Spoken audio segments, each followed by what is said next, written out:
Ko whakaingoatia te kaiwhiwhi tuatahi i te karahipi a tā Edmund Hillary. Ma tēnei karahipi ka pakari ake te whai a keihana kingi tākoko i tōna reo Māori. Anei te pūrongo, a Pōtaka Maipi. Ko te manu kaimiro, nōna te karahipi. I riro i au tētahi karahipi mo te reo Māori.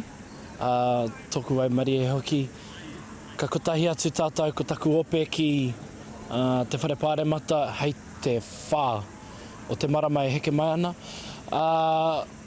Tāku kāre au te hiahia kia tomo mai ko te katoa taku whānau. Engari kia rātou ki te kura hoki he mea nui. Mo te wāhanga ki te reo. Me taku hea. Kei te ahua tūmeke au ki te rāhuatanga i te mea ko tāku he mahi noiho i ngā mahi. Kia kau au e whakanuia.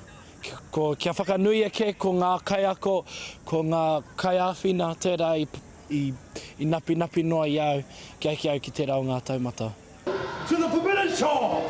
Mo te kaiwhakari, kaihaka, kaiako ārehia tō te motu, te manukura tāne o te wharekura o rākau manga i te rātau, he taumata no āia, kua tau. One fell, one question full. Next!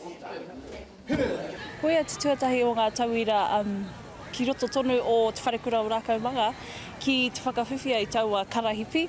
Reira, maringa tino nui ki runga ki aia. That around his leg. Ooh, leg! What's he talking about? It came my ear. He was abducted by... Kua whai hua no tēnei kaiwhakari puku kata kaihaka maruehi, arā ko te whiwhi i te karahipi nui whakaharahara o te whare wānanga o Waikato o tā Edmund Hillary.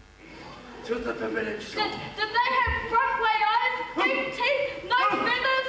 Te karahipi o Sir Edmund Hillary, tērā i whakawhiwhia ki au, mo te wāhanga ki ngā mahi toi kapahaka. Ka mutu te taumuri mai au i riro i a ngāwai, hono i te pō, tērā honore nui, tērā karahipi, ko tāna ki au, tukuna toi ingoa ki roto ka mahi a ngā mahi. Mai noa ko te mātauranga o te whare wānanga o Waikato tāna i whai. Ko roa nei taku titiro ki a rātou me te ki, kei te hiahia au te noho hei pononga mou i roto i te ao te Māori. Ka mutu e rangona whānui tia ana rātou mo te taki whai kōrero, taki karakia. Kei te hiahia au te noho i roto i te mātotorutanga o a rātou whakaako mai. No reira, tūmeke katoa au ki ngā kaiako. I nā te nui o ngā mātauranga, e whāngai ana e rātou ki a tātou. Ne?